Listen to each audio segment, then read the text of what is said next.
Can you tell me how to achieve freedom financially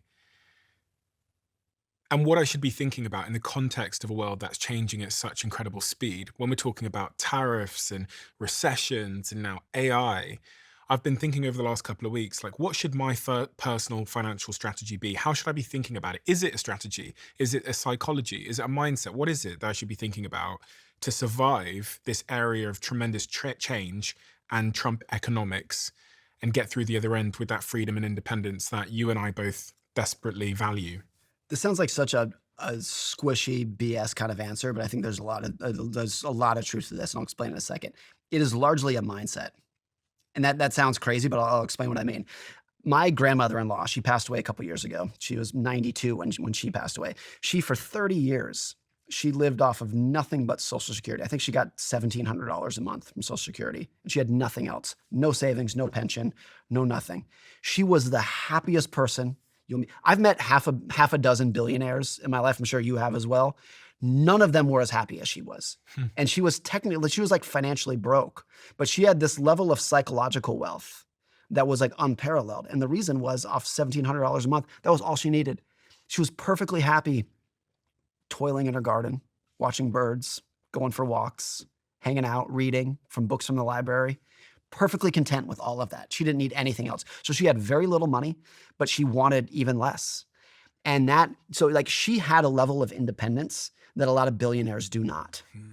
Because if you are a billionaire, if you have $1 billion in the bank, but you are so encumbered by your business, your employees, your suppliers, your customers, you're waking up at 3 a.m. sweating because you got this email and you're stressed out about it, you actually have very little independence in that situation. Your shareholders or regulators are coming down on you. I mean, we see this. There's no one in particular here, but we've seen very wealthy people kind of become sycophants to politicians. And the truth is, a lot of those like mega billionaires absolutely rely on politicians and regulators to keep their machine moving. And so my grandmother-in-law on $1,700 a month had a higher level of independence than a lot of those people do.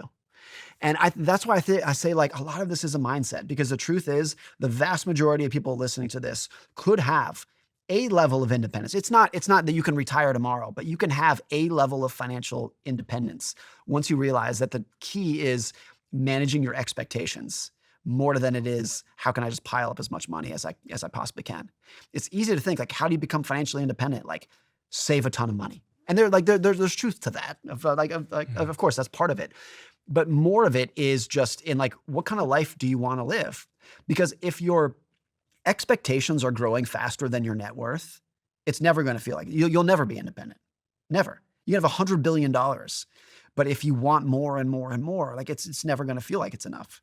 Mhm. Or if you enjoy bird watching and reading books like my grandmother-in-law, $1,700 a month, you're all set. You're set for 30 years. You're rich You're rich. and free. She was psychologically rich, even if she was financially poor. And I think that's the biggest thing about it. Adam Smith, who was the greatest economist to ever live, this was 300 years ago, he once wrote about this. He was like, why do people work so hard? And he was just like, that's a simple question, but why do people work so damn hard? And he's like, it can't just be for our sustenance, because even poor people, as he was writing about it, had homes and adequate food most of the time. He's like, there has to be something else.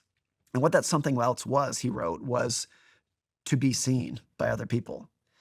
And it was attention and admiration. They wanted to be getting rich so that they could have a bigger house and a nice car, not in his day, but they wanted attention from other people. But he was like, it's not that you needed the money, because even in his day, 300 years ago in Scotland, I think he was like, look, people have homes and food. Like, what are they doing this for? And he was not criticizing that. Like, his whole point was like, they're going out and innovating. We're going to have great technology. And like, it's great to go do that. But the reason to do it was not because they had to stop. Now, of course, most people to get shelter and food do have to keep working, but they're working more than they absolutely need to because they want something else besides independence. Is there an evolutionary basis for this? I was thinking the other day after watching an interview with Naval, where Naval talks about how, from an evolutionary perspective, humans don't really understand the concept of wealth because once upon a time when we were cavemen and women, wealth was what you could carry. Yeah. But we do understand the concept of status, which really meant a lot to us in our sort of tribes and was life or death for many of us. So even though billionaires get all the money in the world, the next thing they want to do is start a podcast. Yeah. Do you know what I mean? Right, right, Because there's just right. not enough. Like everyone I know Well, that what like a lot has of an them do exit. too is when they have all the money in the world, what they want is immortality. And you see these guys trying to live forever Yeah, kind of thing. So that happens as well. That's interesting. But that's Harvey, linked to status because status was longevity. yes. Like if you had status, you had food, you had the reproductive potential once upon a time. Yeah. So it's the same evolutionary sort of desire to like live survival. Yeah. Harvey Firestone, who was a tire magnate 100 years ago, Firestone tires during the explosion in cars 100 years ago, he wrote about this in his biography. He was like, every rich person he knows, once they get money, buys a house that is way too big than they need. Not only bigger than they need, bigger than they want. Because a giant house is just a huge pain in the ass. The roof is leaking and like everything's breaking down. It's a huge pain to manage. So he wrote in his biography, he was like, why do we do this? And he was like, he did it too. He was like, I bought a house that is way bigger than I want. And it's a pain, it's a burden, but we all do it. And he's like, why? And he's like, it has to be status. There's no utility to a 40-bedroom house, zero. There's a lot of downside in upkeep. But he was like, every one of us does it. And he said even Henry Ford, who was like the cheapest SOB out there, lived in a giant mansion in Detroit. He was like, it's so natural. And he was like, it's just because we want to show other people. It's not utility. It's not making our lives better. It's actually making our life worse.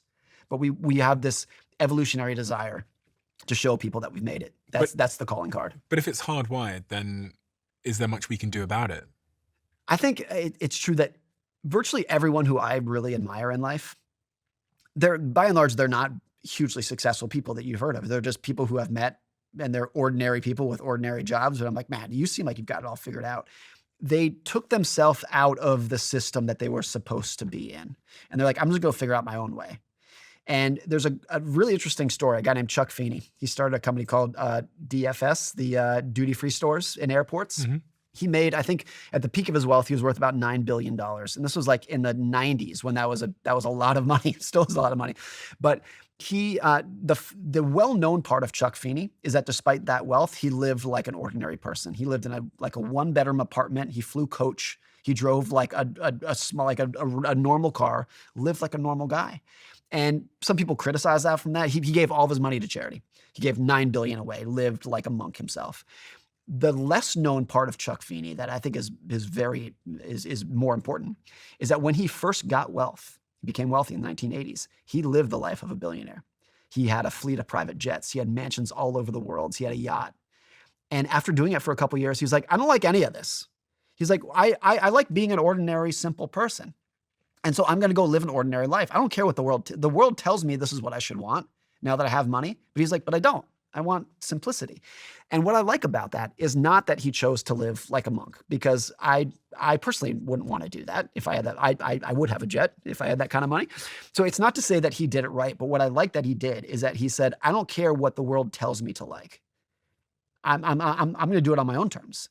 And that's true independence. That's true status. That's true status too. He's like, I don't care. That's the ultimate definition of FU money. Of like so much money that like, I don't care. You tell me I'm supposed to live in a mansion in Beverly Hills, but I like my one-bedroom apartment in San Francisco. I like my buddies over here. Another person who's done that to a very real extent is Warren Buffett.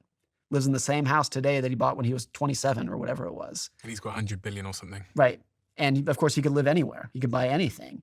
But he likes being with his friends, doing it on, likes playing bridge with his buddies. In the first case, though, that gentleman had to have his dream fail him first before he realized.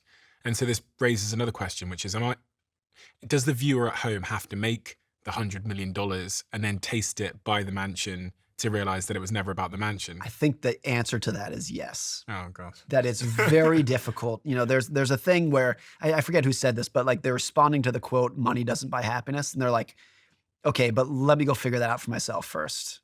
Like if you don't have a lot of money and you see rich people tripping over themselves and people like Will Smith saying like, I was no happier at all when I was rich than when I was poor. Actually, I was happier when I was poor. If you are poor, when you hear that, you're like, bullshit. I don't believe it. I have to go figure it out for myself. I think a lot of lessons in life you have to learn firsthand. Especially when all the problems staring you in your face are somewhat associated to money, like the Yeah. pain in your belly, the bills on your desk, the threats from the court. I'm thinking of myself here that I was getting the letters coming through with the red text on them telling me that my credit cards were going to be shut down, the inability to feed yourself, to socialize with your Yeah. friends, the heating in your house, your child's pencil case costs, all of it seems to circle back to money. And so when you hear people who are wealthy being subjectively honest about their own experience and then what's made them happy, it is hard to hear. Yeah. Like I was just imagining if No, I was hearing this, these stories when I was in that situation, I would still fucking go for it anyway. right. Now, let's say that there's a big difference between not being able to buy food for your kids Yeah. and making 200 grand per year. Yeah. And the difference between 10 grand a year and 200 grand a year is massive. Yeah. Takes away so many stresses, so many, worries about being evicted and whatnot. But the difference between 200 grand and 500 grand is not that much. And the difference between 500 grand and 20 million is not that much. And the difference between 20 million and 20 billion is zero. I think that's a lot of what it comes down to. And even I think there is such thing as like a peak net worth that you would want in life, after which all the money that you accrue becomes like a social liability. I mean, who has more social liability or like pressure than the mega rich? Elon Musk, Bill Gates, Jeff Bezos. There's like a huge amount of pressure. Like you better donate this money and you better do a good job doing it, kind of thing. And I think that number of like, and at a much lower, like realistic level for people, it's when your friends learn you make a lot of money and we go out for dinner and they're like, you're paying, right? And that's a small thing, but it can really grate on people that like, oh, it's going to change how people think about me. Now, that's a good problem to have, of course, but it's a thing. And I think the idea of there is a maximum amount of there is a net worth level at which your happiness is going to be maximized. And it's probably lower than you think. Do you think it's important for people to have an idea what their number is? I don't think anyone really does, because I've done this in my own life. I'm sure you have too. When I was 19, I was like, oh, if my net worth was this amount, I'll be happy forever. And then I was fortunate enough to hit that amount. And I'm like, okay, but what if we got over here? And you just keep going up the ladder forever. Is there such thing as FU money? Like, is there a number where you think you've hit FU money? I saw some thread on Twitter and it was like, comment below what you think FU money is. And it was interesting Yeah. to see the variation. I have a friend, Ben Carlson. He's a great financial writer. He came up, this is very subjective. There's no science behind this, but he was like a net worth of $7 to $10 million is you can live an amazing life in the United States, have an amazing house paid for, send your kids to great schools, go on great vacations, drive brand new cars on $7 to $10 million. And he brought that up. Some people might wince at this, but he brought that up of it's a lot less than people would think, because there'd be a lot of people who would be like, oh, I'm gunning for 100 million, even if that's just a fantasy, it's a dream. Mm-hmm. And $7 to $9 million is out of reach for a lot of people, no matter how hard they're working. But I think particularly for young people who their definition of, I think about my son a lot. He watches Mr. Beast. Mr. Beast is an amazing guy. I think he's one of the great guys. But because of Mr. Beast, like my son's definition of wealth is a private island, a private jet, keep your hand on the table and win $1 million kind of thing. It's a different level. Whereas when I was growing up, like ordinary people drove dirty pickup trucks and rich people drove clean pickup trucks. That was the stratification of what I saw growing up. And I think because of social media and other things, kids have a very different view on what like financial wealth actually is these days. Going back to this issue of tariffs, recession, and everything that's going on at the moment, are there any things practically, for those that don't understand the economy and economics generally, that we should be thinking about to make sure that we don't get burnt? This is less advice going forward, more than just like something to remember next time, which is that if you're worried about being laid off, if you're a small business owner worried about going under, the need for room for error and cushion and savings and backup plans were just as important a month ago as they are today. You're just learning how important they are today. And I challenge you to remember that in the future, when this is all over, whenever it's all over, that when the economy is going well and you feel stable in your job, stable in your career, that is when you absolutely need backup plans and room for error and savings and eschewing debt and whatnot. I have a very high level of cash as a percentage of my net worth. And a lot of financial advisors would look at that and say, like, what are you saving for? Like, what's going on here? And I'm like, I don't know. I'm saving for a world that I know is very fragile. And I have no idea what's going to happen to me personally, or what's going to happen to the economy. But if you're a lay student of history, you know that things break all the time. And and so my advice to you, if you're realizing that for the first time, that how fragile the world can be and how the job security that you thought you had might not have been as strong. Remember this next time, how important room for error and backup plans are. And relative to your personal costs, your personal monthly costs or overheads as they call them, how much money do you think it's sensible to have saved? It's so hard for that because everyone's in a. I'm sure people watching this will be in a massive range of incomes. I would say this is a bad answer that no one's going to like, but as pretty much as you can. I mean, I'll give you one example of this. When COVID first hit in March of 2020, the average restaurant I heard had enough cash on hand to last them for 14 days, and then all of a sudden they were looking at a 6-month lockdown. And so I think one answer to that question is however much you think you'll need, it's probably more. The other more practical example of this is in 2008 during the financial crisis. A lot of people were losing their jobs, not for 2 weeks or 1 month, but they were losing their jobs for 12 months. And they got unemployment benefits, but it wasn't enough. And so is it practical to say like you should have 12 months of saving? It's probably not practical for a lot of people. But the answer is as much as you can while realizing that the world is more fragile than you probably think it is. If you love the Diary of a CEO brand and you watch this channel, please do me a huge favor. Become part of the 15% of the viewers on this channel that have hit the subscribe button. It helps us tremendously, and the bigger the channel gets, the bigger the guests.